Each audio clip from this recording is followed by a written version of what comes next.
Фары моргают. Боишь ты? Ремни типа надо накинуть. Да, что ему надо будет?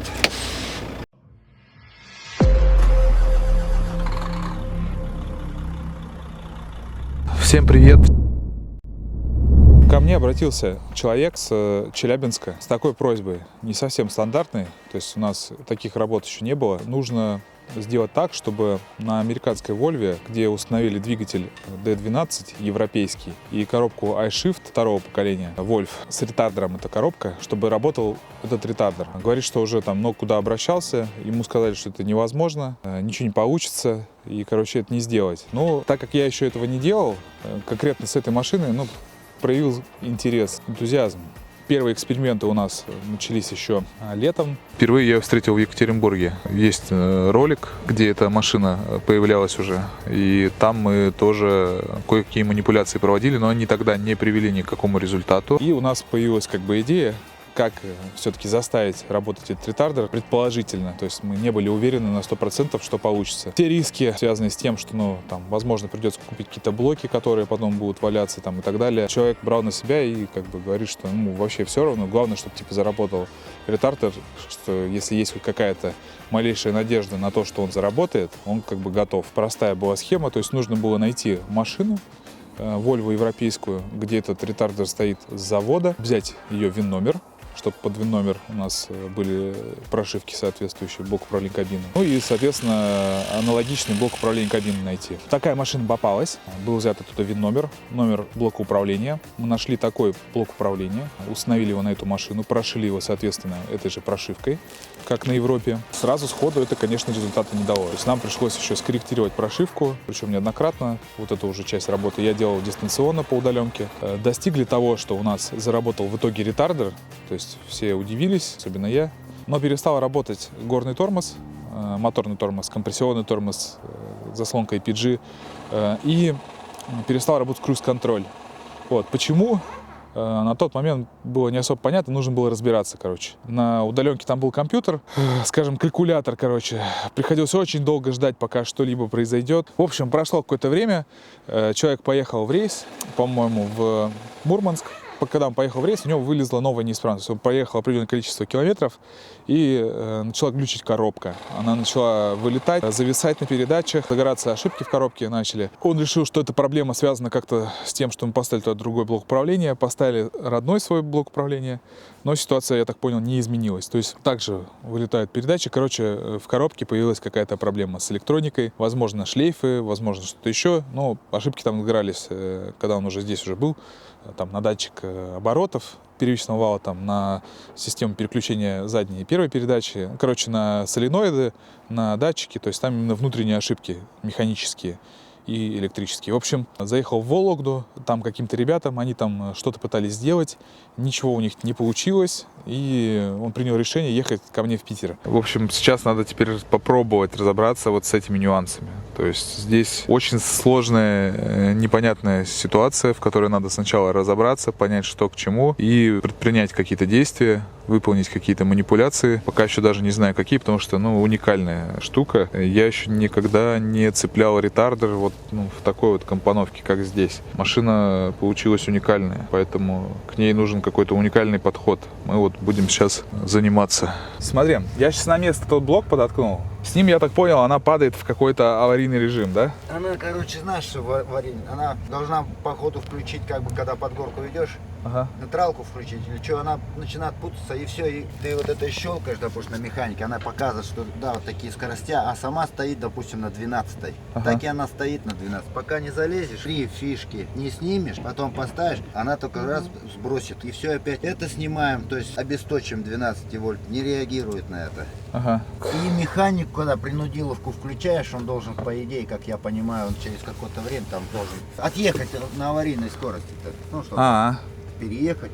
Он должен вернуться, он не возвращает. Это тахограф вольвовский, он как себя ведет вообще? Хорошо? Скорость показывает? Да, скорость он показывает, но он на 13, что ли, меньше показывает.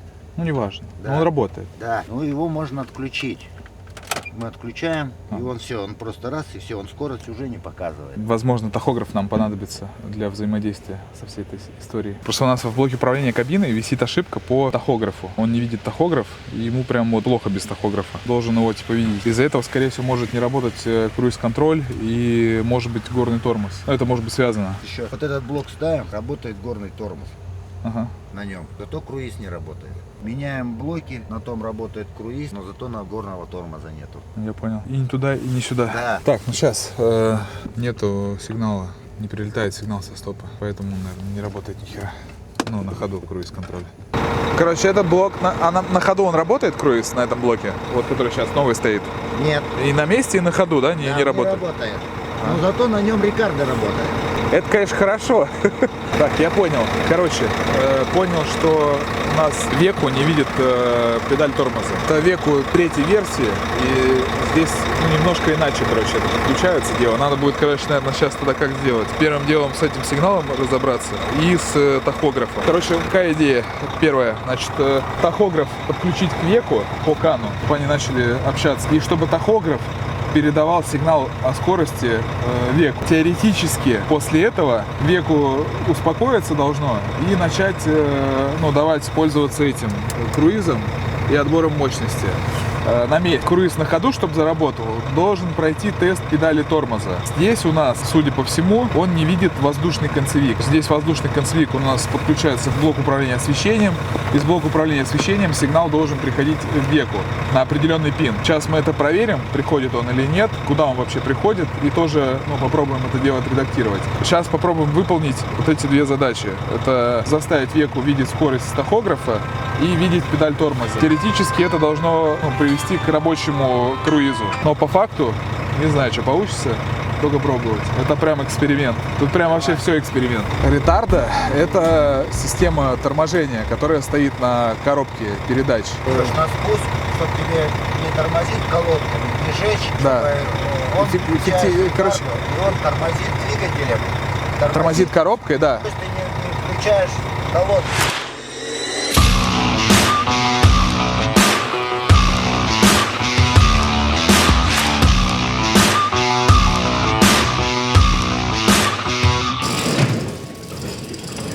Вот они, концевики. Вроде все есть, а стопаки горят, да? Да, они горят. Все окей, отлично. Так, все, тогда переодеваться. Я ищу разъем, у меня в башке разъем, я его пытаюсь найти, не могу вспомнить, где у меня они были. Херушки. Нету тут такого. Что это такое? Покрошить. Есть. О, вот они. То, что нужно. Короче, надо разъемы нарезать с хвостами и в коробку сложить. Перепайки, состыковки и так далее. Кстати, здесь пины хорошие. Мне нужно меньше пинов плохих, нужны только хорошие.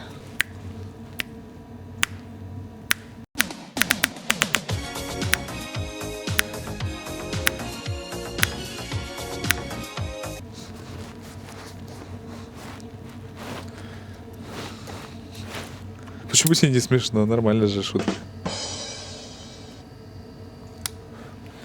Мне вообще интересно, вот эта вот затея, она приведет к какому-нибудь результату? Ну, к хорошему в смысле.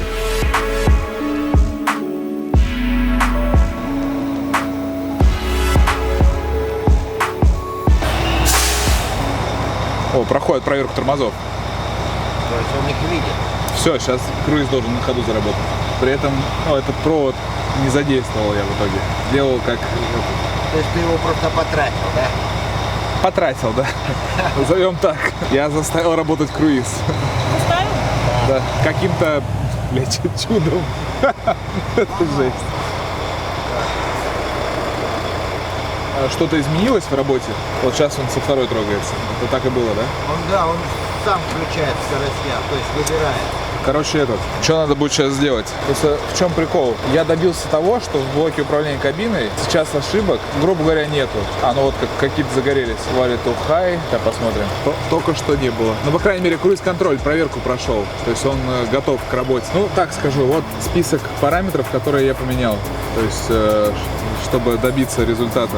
В любом случае, это все эксперименты. Там просто огромная куча параметров. Это жесть. Я сейчас ее именно проработал, прошелся по каждому параметру, посмотрел, что за что отвечает, и поменял. То есть это как бы помогло. При этом в чем прикол? То есть вот это не нужно. По идее, да, мы должны отцепить, и ничего не должно поменяться. Вот я его отцепил, получилось. Так, теперь смотрим, на что еще ругается блок управления кабиной, блин. Ну, он ругается только на осушитель.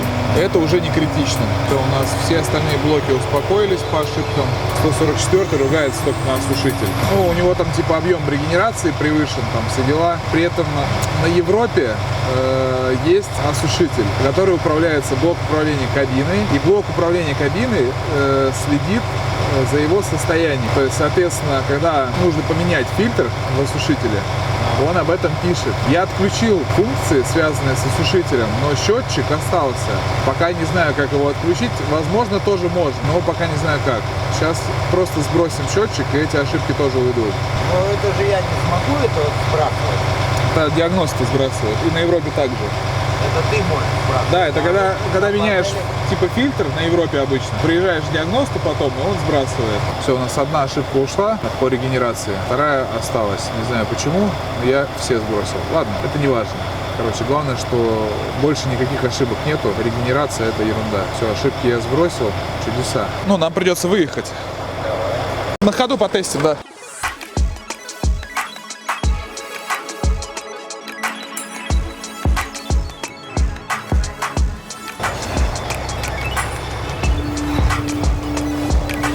Сейчас чекнем работу круиз-контроля. Все, поехали. Сразу четвертая. Сейчас на трассу выйдем, включим. Так, давай направо. Так, попробуй круиз поставить. На круизе, да, идет? Да. Все, отлично. Ну, пока ничего не скажу. У нас пока круиз только заработал. Круиз — это, конечно, функция важная. Это прям, скажем... Сейчас идет на круизе. Так, а попробуй включить ретарду. Нет, ты ее включи и оставь. Попробуем Рикардо. Да, давай. Сбрасываем. Все, он тормозит. Он и мотором тоже сейчас тормозил. Под крышкой, под клапаной. Во-во-во. Вообще хорошо. То есть это все работает, кроме на круиз-контроле он не сбрасывает у нас. То есть, получается, у нас и горняк сейчас заработал. Попробую вот максимальное третье положение включить. Давай, сейчас газ сбрасываем и пошли. Автомат, первая, Вторая, третья. Третья. Вот, включился горник. Да, горник врубается. То есть с моторным тормозом работает. Отлично. Так, интересно, а мощность ретардера регулируется как-то? Включи вот, допустим, ретардер, ну, на третье положение, да, и, ну, вот этим, да, плюсиком добавь. Но оно не меняется, да. А теперь попробую отпустить. Но тут еще есть положение В. Давай Я посмотрим. не знаю, что это такое. Давай включим, посмотрим. В. Он сразу переключает передачу, получается. То есть он еще и движком тормозит. Прямо? Налево. Налево. Опасно. Не знаю, Юзом что идет, это. юзом. Юзом идет? Да.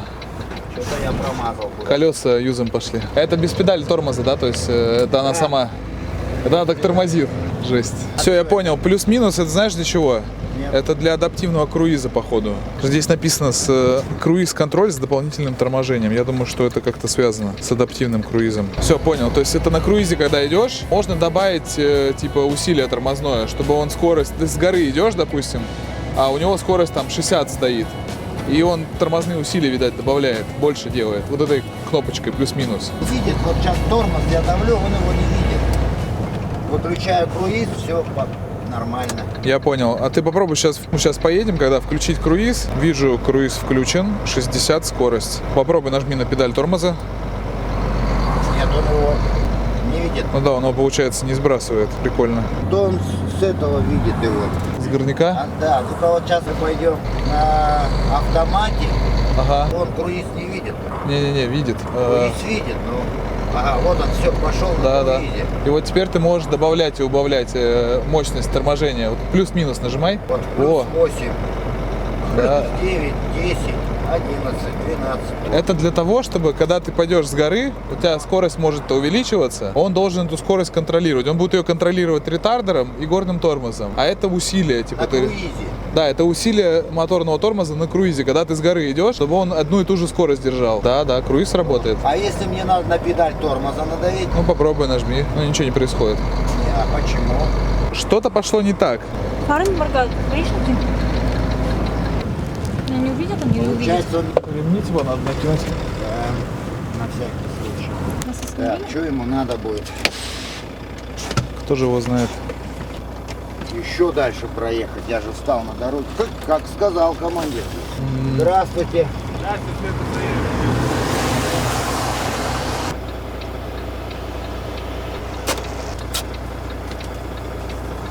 Куда нам теперь? Прямо. А меня видно было или нет? Нет, сиди прям тихо, ты чё? Нельзя третьего пассажира-то. За этот трахнут так, что мало не покажется. Так, глуши, включай зажигание. Я бы сказала, что нам повезло. Да, вообще что-то он как-то скромно так. Я думал, ну все. Ну, сейчас будет по полной. А он мог бы залезть в кабину же еще, да? Да, они заглядывают. А там ты, то забавно. Он теперь, после вот этих всех настроек, он видит концевики педали тормоза, а раньше он их не видел. Я при этом вижу, что ты нажимаешь педали, и он тест проходит, а раньше нет. Просто они когда все это делали, им вообще изначально сказали, что это вообще невозможно их между собой женить или как сказать. Ну, я ж поженил как-то. Главное, чтобы она по дороге потом мне не стала ругаться, как вы говорите, электрики. Я услышал такое слово, что вот она на эту коробку ругается, ну там на эти мозги. Ага. Педаль тормоз, педаль газа там ругается. Чтобы она мне по дороге не начала ругаться, они между собой не разодрались. Страдаю, то я. Включай. Запускай двигатель. Попробуй круиз добавить на месте. Будет работать? Отлично. Сбрось педали тормоза его. Отлично. Давай теперь на ходу проверим. Вот все, круиз пошел Да, сбрось. на тормоз. На скорости он ее не видит.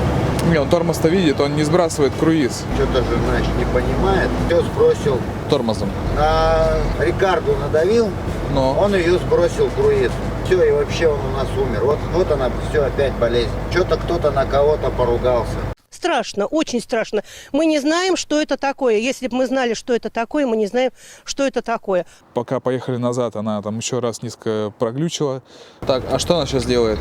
Он все встал в аварийный режим, или как это объяснить? 8-я передача показывает, Ага. а газ до 1000 догоняет, и все. По дороге вот так вот у меня и была. Вот так и было, да? Да, Типа он сейчас встал. да, вот сейчас он встал, но не трогается. Сейчас, погоди. Ну, ошибка внутренняя в коробке. Пишет, оборот первичного вала. Данный пригоден, но ниже нормального рабочего диапазона. Система переключения передач. Ну, давай заглушим, включим зажигание. Сейчас я еще параметры посмотрю. Внутри что-то в коробке. Но самое главное, мы добились того результата, из-за которого машина приехала. То есть мы настроили работу круиз-контроля и настроили работу горного тормоза. Да, там просто ошибка появляется именно в коробке. В этот момент, короче, когда вот это все сейчас произошло, я зашел в ошибки, посмотрел, какие ошибки появились. В блоке управления кабиной никаких дополнительных ошибок не появилось. То есть, ну, соответственно, он на это не влияет. А вот в коробке 2 ошибки появилось. Это первая система включения первой и задней передачи, механическая неисправность, и датчик оборотов первичного вала. Обороты он там зарегистрировал какие-то ненормальные. Первичный вал, наверное, Да. уже болтаться начал. Может быть. В общем, смысл, это все внутри находится, не снаружи. Поехали на ходу. А вот, пошло, все. Теперь сбрось тормозом. Да, круиз убрался. Все, победа, Полен. Все, эксперимент удался. Потребовалось несколько, да, таких движений выполнить. Интересно. А, да, теперь давай еще этот ретардер с горным тормозом проверим. Да, включаем Рикарду. Давай, да. Первое. Так, автомат, второе. Да. Ага. Вторая. Да, уже горный тормоз включился. Третья. Третий, включается горный тормоз. И АВС переключает передачу на пониженную. Ставим круиз. Вот, все, круиз встал, тормоз. Все, убрался. Гуд. Вообще сказали, что невозможно автомат Рикардой подружить двигатель, вот это все. Оказывается, все это возможно, все это должно работать, и оно действительно работает. Ну да.